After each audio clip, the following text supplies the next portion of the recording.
जय श्री कृष्णा। आज मैं एक दिव्य ज्ञान का भंडार में से एक मोती निकाल के आपको बता रहा हूँ कि हमारे जीवन में सबसे बड़ा मंत्र क्या है। आपने देखा है कि शिव जी के मंत्र, भगवान राम के मंत्र, हनुमान जी के मंत्र, तमाम मंत्रों के एक आधार बने हो। कितने मंत्र हैं? असंख्य मंत्र हैं। मंत्र महोदधि, मंत्र महार्णव ग्रंथों में जितने सब मंत्रों को आप पढ़ेंगे तो हर मंत्र आपको दिव्य दिखाई पड़ेगा। लेकिन सर्वोपरि मंत्र कौन सा है जिसके जपने से, जिसके सिद्ध करने से या जिसको आप अपने जीवन में एक साथी बनाने से हर समय जिसका जप करता रहें, जो हमारे जीवन में सफलता का आधार बन जाता है। तो वो हमारा सर्वोपरि मंत्र है गुरु मंत्र। क्योंकि इसका स्पष्टीकरण दिया है कि ध्यान मूलम गुरुर्मूर्ति। ध्यान करने योग्य संसार में क्या है कि गुरुदेव की मूर्ति। पूजा मूलम गुरु पदम। पूजा करने का ये भी बताया कि भगवान के, अपने गुरुदेव के चरणों की पूजा करें। मंत्र मूलम गुरुर्वाक्यम। ये तीसरा जो चरण है इस पर ध्यान देना है कि मंत्र मूलम गुरुर्वाक्यम। समस्त मंत्रों का मूल और समस्त मंत्रों का राजा एक गुरु मंत्र होता है। उस गुरु मंत्र को जो जपेगा उसके जीवन में कभी कोई कमी ना आ सकती है, ना आएगी। गुरु मंत्र हमारे जीवन का सबसे बड़ा आधार होता है। वो हमारे जीवन की सब सफलताएं हमें अपने आप खींच करके ले आता है। जैसे यंत्र कहते मशीनरी को, हम मशीनरी के सहारे हवाई जहाज में बैठ कर के कहाँ से कहाँ पहुँच जाते हैं। यंत्र मशीन के सहारे नीचे वाले पानी को ऊपर पहुँचा देते हैं, बड़े बड़े वजनों को ढो लेते हैं।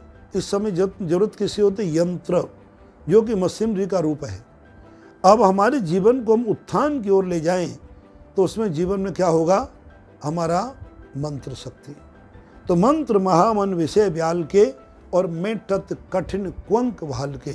अगर कोई दृढ़ता से अपने गुरु मंत्र का जप करता है तो भी उसका एक ही सिद्धांत, एक ही रूप है कि उसे हर दृष्टि से, हर रूप में उसे सफलता प्राप्त होती है।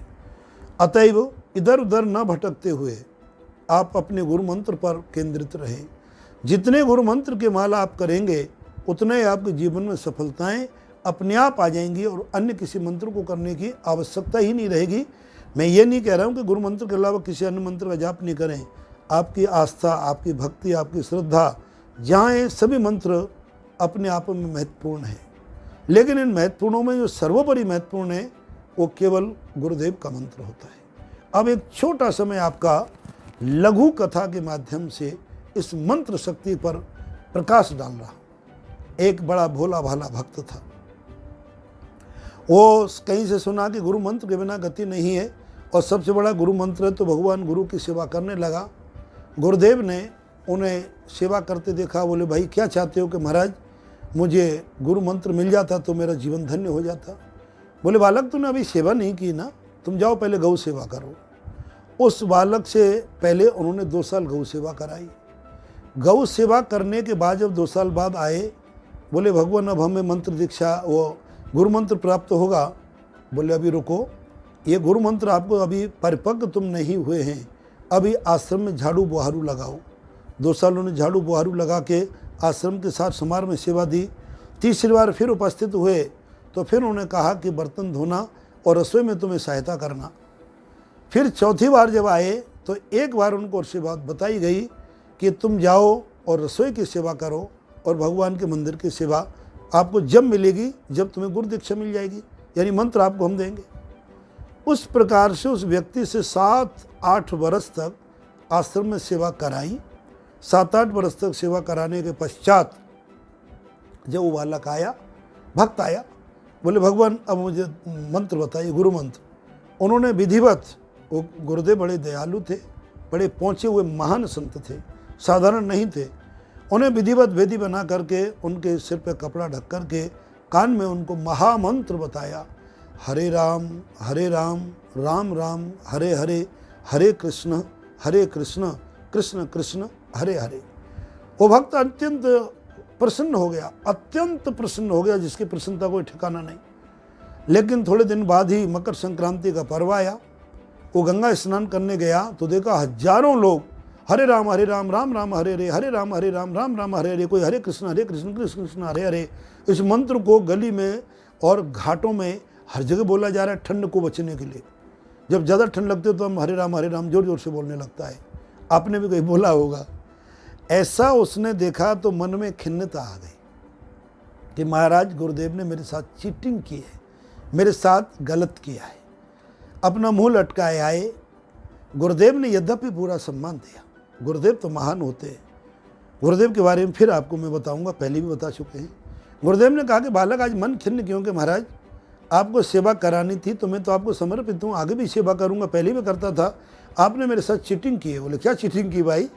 बोले आपने 2 साल गौ सेवा कराई, 2 साल आश्रम की बुहारी लगवाई, 2 साल आपने बर्तन मंजवाए और 2 साल आपने रसोई बनवाने के बाद फिर मुझे मंत्र दिया और कह रहे बड़ा दुर्लभ महान मंत्र है।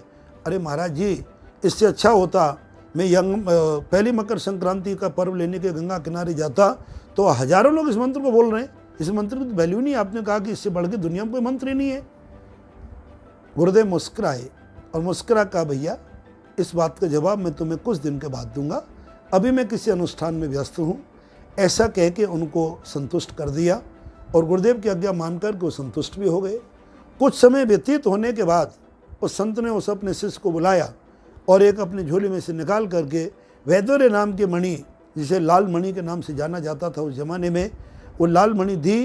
एक रेशमी कपड़े में लपेट कर कहा भैया देख, सबसे छोटा व्यापारी होता है सब्जी बेचने वाला, जो सबसे छोटा माना जाता है, उससे तो इसका मूल्य कराना, उसके बाद परचूनिया से मूल्य कराना, और जो बड़े बड़े व्यापारी जो जिस क्षेत्र के आपको मिलें, फिर दुनिया के सबसे बड़ी जौहरी के साथ इसका मूल्य आंकलन कराना, बेचना नहीं है और वापस मेरे पास लेके आ जाना।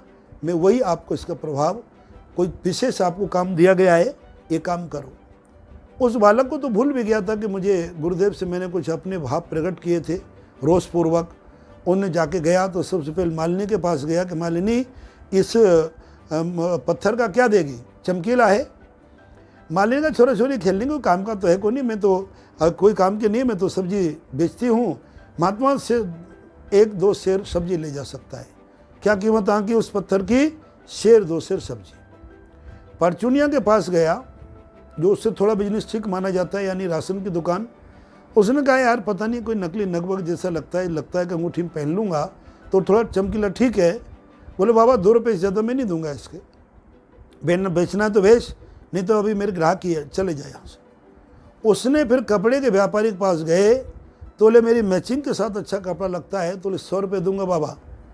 कहने का तात्पर्य है कि फिर सुनार के पास गया। सुनार ने कहा कि लगता तो वैदुर्य मणि लाल मणि है, लेकिन ये फक्कड़ के पास आई कहाँ से, नकली है, 1000-2000 रुपये खरीद के किसी जेवर में जड़ दूंगा। तो बोले बाबा 1000 रुपये दे सकता हूँ। उसने सोचा 1 किलो सब्जी से लेके कीमत आंकलन की गई, अब कितना हो गया, 1000 रुपये। वो उसके बाद एक जौहरी के पास गया, सुनार के बाद। जौहरी ने देखा अच्छा ये लगता तो वैदुर्य मणि, लेकिन इस फक्कड़ के पास कहाँ से आएगी, फिर भी एक अच्छी किसी सेट में जड़ देंगे तो कीमत अच्छी मिलेगी। उन्होंने कहा बाबा इसके 5000 रुपये। उसके बाद और बड़े जौहरी के पास गया तो 1 लाख रुपये। जो दुनिया का सबसे बड़ा जौहरी है, जब उनके पास पहुँचे उसने बाबा को बिठाया, बाबा को भोजन पान कराया, चरण धोने लगा।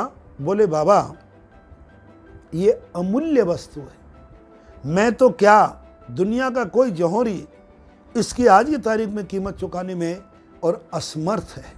हाँ बाबा मैं इतना ही कहूँगा, अगर तुम इसे सच में बेचना चाहते हो तो मेरा घर, मेरा शोरूम और मेरे जितना जो स्टॉक है सब तुम्हारा, केवल 1 मणि में उतनी ताकत है, वो भी मैं कम दे रहा हूँ। बाबा ने कहा अच्छा। उन्होंने अपना, क्योंकि गुरुदेव कहा गया था केवल मूल्य का आंकलन कराना है, बेचना नहीं है। वापस गुरुदेव के पास आए, बोले महाराज ये तो बड़ी चमत्कारी आपने चीज़ दी, आदि से अंत तक पूरी कथा सुना दी। मालिनी सब्जी बेचने वाले से लेकर के और दुनिया की सबसे बड़ी जौहरी की बात, और उन्होंने कहा कि अमूल्य वस्तु है। हमारे गुरुदेव ने कहा कि देख बाबले बच्चे, ये हमारा गुरु मंत्र भी अमूल्य है। कोई जितनी दृष्टि से इसे देखता है, सर्दी भगाने वाले हरे राम राम बोलते रहेंगे, भिखारी मांगने वाला भगवान के नाम पर दे दो, या अन्य जो अपना समय पास करने के लिए खाली राम राम करते रहेंगे, लेकिन दृढ़ता के साथ जो इस मंत्र को जप करता है उसके जीवन में अमूल्यता क्या, एकदम जिसका कोई वर्णन कर ही नहीं सकता। अतः सर्वोपरि मंत्र वही होता है जो गुरु के मुखारबिंद से मिले, चाहे वो छोटा हो और चाहे किसी भी भगवान का हो, वो गोपनीय होता है, उसको किसी के सामने प्रकट भी नहीं करना होता है, केवल अपने हृदय में उस मंत्र का निरंतर जप करना है। और आप देखेंगे जीवन की हर सफलता आपके सामने आगे पीछे नाचेगी। जीवन में हर उलझा हुआ प्रश्न आपको स्वतः ही मिल जाएगा।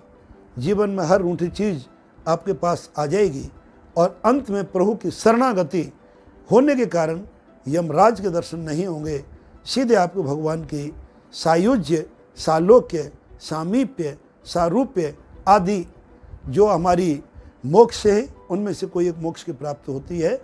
तो जय श्री कृष्ण और जय श्री गुरुदेव।